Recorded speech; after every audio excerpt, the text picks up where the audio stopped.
Okay, so I want to take you back to a specific afternoon. It's June 26, 1995. Mm-hmm. We're on U.S. Route 58 near Emporia, Virginia.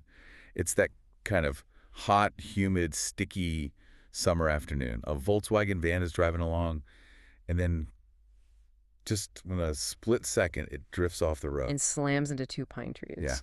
And the silence after that must have been just heavy. It's the kind of scene that, first responders absolutely dread. The impact was severe. Right. And usually the police work that follows, it's grim, but it's procedural. You check for wallets, you match names to faces, and then you have to make those impossible phone calls. And for the driver, that's pretty much exactly how it went. He was Michael Hager, 21 years old. He had his ID. Right, his story was traceable, his family could be notified, but the The passenger, passengers were the procedures falls apart. completely. The passenger was a total cipher, a ghost. He had no wallet, no driver's license, nothing. So nothing that connected him to, well, to an official identity. Exactly. On paper, he just ceased to exist the moment that van hit the trees.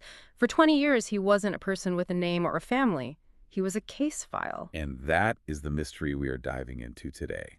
Yeah. Because he didn't have an ID, but the things in his pockets and the clothes he was wearing, they told a very loud story, even if it wasn't his name. Yeah. This is the story of the man the internet would eventually call Grateful Doe. And it's such a fascinating case because it really highlights this massive gap between the analog brick wall of 1995 and the digital world that finally broke it open in 2015. So before we get to how it was solved, let's just sit with that mystery. Put us back on that roadside. When the police looked at this young man, what did they see? They saw a kid. The medical examiner put him somewhere between like 16 and 21. He had long, curly brown hair, brown eyes, and he was dressed in what you could almost call a uniform for a very specific subculture. The nickname Grateful Doe was pretty on the nose then. Oh, absolutely. He was wearing a tie-dyed T-shirt from the Grateful Dead Summer Tour 1995, Levi 505s, blue Fila sneakers, and these, macrame beaded necklaces. So this wasn't just a casual fan. This was his identity. It really was. And beyond the clothes, he had a piercing in his left ear, no earring though. And the most distinct thing was a tattoo on his upper left arm, Okay. a crudely drawn star. It looked homemade, the kind of thing done with a needle and ink in a dorm room or something. You'd think a tattoo like that, a homemade star, would be a huge lead. It's so specific. You would think so. But in 1995, there's no Google Images to search, Unless he'd been arrested and it was cataloged, that info just sits in a local file. So his appearance gives us a type, but not a name. Then they check his pockets. And this is where it gets both poignant and just incredibly frustrating. The contents of his pockets are what make this case so haunting. He had a yellow lighter, 4 quarters, exactly 4 and 2 ticket stubs. For the Grateful Dead shows. Yep, at RFK Stadium in D.C. for June 24th and June 25th, 1995. The 2 days right before the crash. Exactly. So we know his last 48 hours were spent at those concerts. He was right there in that crowd. But then there's the note. And I gotta say, the note is the thing that it feels like a movie plot where the line gets cut right before the big reveal. It is a heartbreaking piece of paper. It was handwritten, and it read, "Jason, sorry we had to go. See you around. Call me hashtag 914. Call me Caroline T and Caroline D. Bye." Wait, call me hashtag 914. That's it. No other number. That's it. Just the area code. 914 is Westchester County, New York. But without the other 7 digits, it's useless. Why would someone just write the area code? Well, who knows? Maybe and we're assuming that's our Doe. Maybe he knew the number and just needed a reminder of the area code. Or maybe they got distracted. Or hurried scrawl in a parking lot. And the police try to find these Carolines. They tried, but imagine looking for a Caroline T or a Caroline D in the entire state of New York without a last name. It's a needle in a stack of needles. So what about the driver, Michael Hager? He was in the car with him. Surely someone he knew had to know the passenger. You'd think so, but no. Hager's family and friends had never seen him before. The working theory is that Hager picked him up hitchhiking. Ah, okay. Hager was driving south. It's very likely he saw another young guy, maybe saw the Dead shirt, and just offered him a ride. Hitchhiking was still pretty common then, especially in that scene. So 2 strangers, tragically connected by this one moment. And one goes home to his family for burial, and the other goes to the morgue as John Doe. They did check fingerprints, though, right? Oh, yeah. Sent his prints to the FBI, the Secret Service. Nothing. No matches. Which tells us he'd never been arrested, never been in the military. He was, a total civilian. So this is where the case hits what you called the long silence. 20 years. And the question I think everyone's asking is, how does a teenager just vanish for 2 decades without a missing persons report ever getting a match? And this is where we have to understand the culture of 1995. You have to understand the Deadhead subculture. It wasn't just about music. It was a nomadic A lifestyle. whole community that lived on the road. Precisely. Fans would follow the band for months. They had their own little economy in the parking lots, selling crafts, food, whatever, just to get gas money for the next show. So being out of touch wasn't a red flag. It was just normal. It was expected. If you told your parents, I'm going on tour for the summer, they didn't expect a nightly call. Maybe you'd call collect from a payphone every few weeks. So if that silence stretched on, a family might just assume their kid was, deep in the tour. That's awful.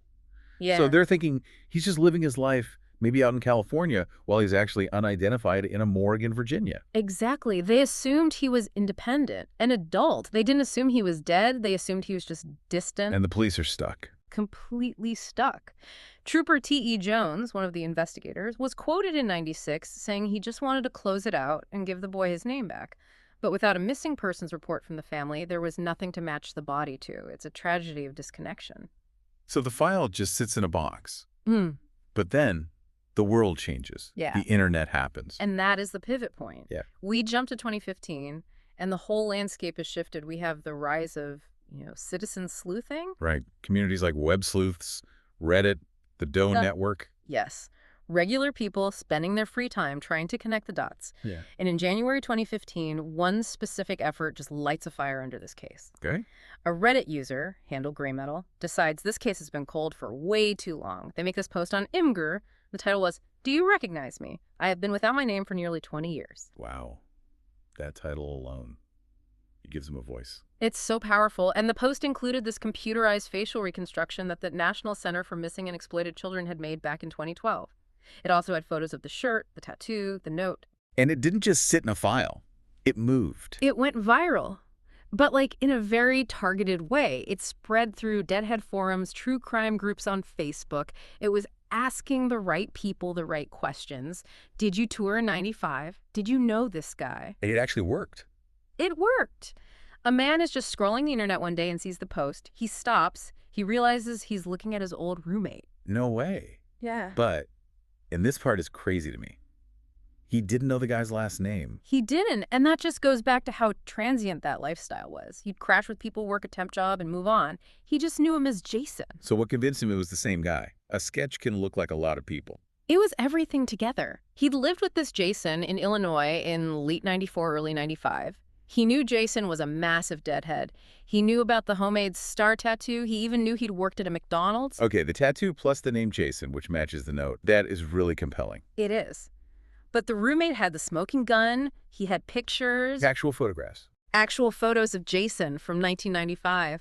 He sent them to the people running the Grateful Doe Facebook page. I've seen that comparison. The forensic sketch next to the real photo.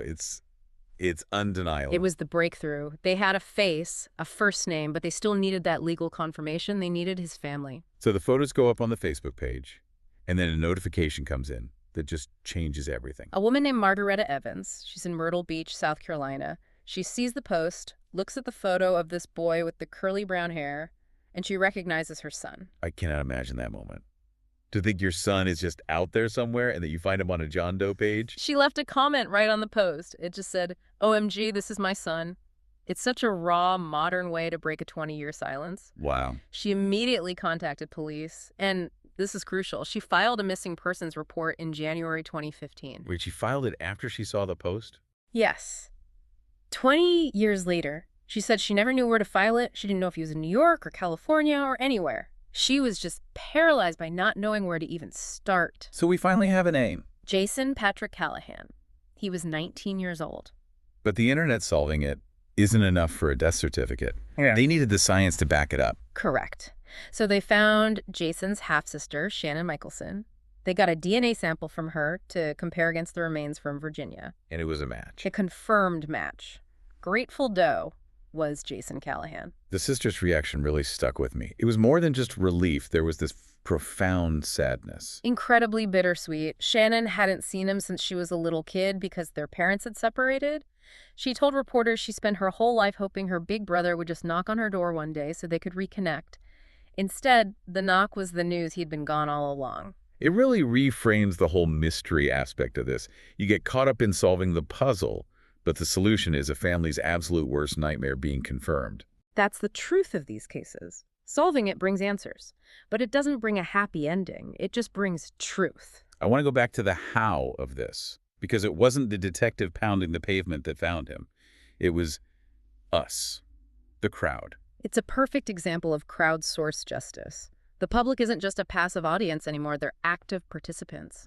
Tools like NAMUS, the National Missing and Unidentified Persons System, they help connect the dots, but you often need that human spark to make the initial connection. Right. A database can match dental records, but it can't spot a face in a sketch and say, hey, that looks like my roommate from 95. Exactly. An algorithm doesn't have nostalgia. It doesn't have memories of a friend who loved the Grateful Dead. That required a human network. It required the share button. There was a weird kind of poetry to it. Jason was following a band that was all about community, and in the end, it was a digital community that gave him his name back. That's a great way to put it. It wasn't high-tech forensics that cracked it. It was a story told and retold by strangers who cared until it got to the one person who held the key. So Jason Callahan's remains were finally returned to his family. They were. He went home. And the name Grateful Doe could finally be retired. Before we close out, there's one last thing. The sheer ease of disappearing in 1995 feels almost impossible now. It was disturbingly easy. No ID, not in a database. You were a blank slate. And today, we leave digital breadcrumbs everywhere. Our phones, ping towers, we use cards for coffee, we're on camera on every corner. We're constantly generating data about ourselves. Jason left home to follow the music he loved. For 20 years, he was known only by the band on his T-shirt. While he was this internet mystery to thousands, he was a missing son and brother to a family who just thought he was out there living his life. It's a sobering reminder. Every single John Doe is the center of someone's universe. Absolutely. So here's a final thought to take with you. In 1995, Jason Callahan could vanish because of a lack of data. Today, we are drowning in data. Does this massive digital footprint make it impossible to truly disappear? Or are we now just hiding in plain sight, lost in a sea of too much information? That is the question for the modern age. Thanks for diving in with us. We'll see you on the next one.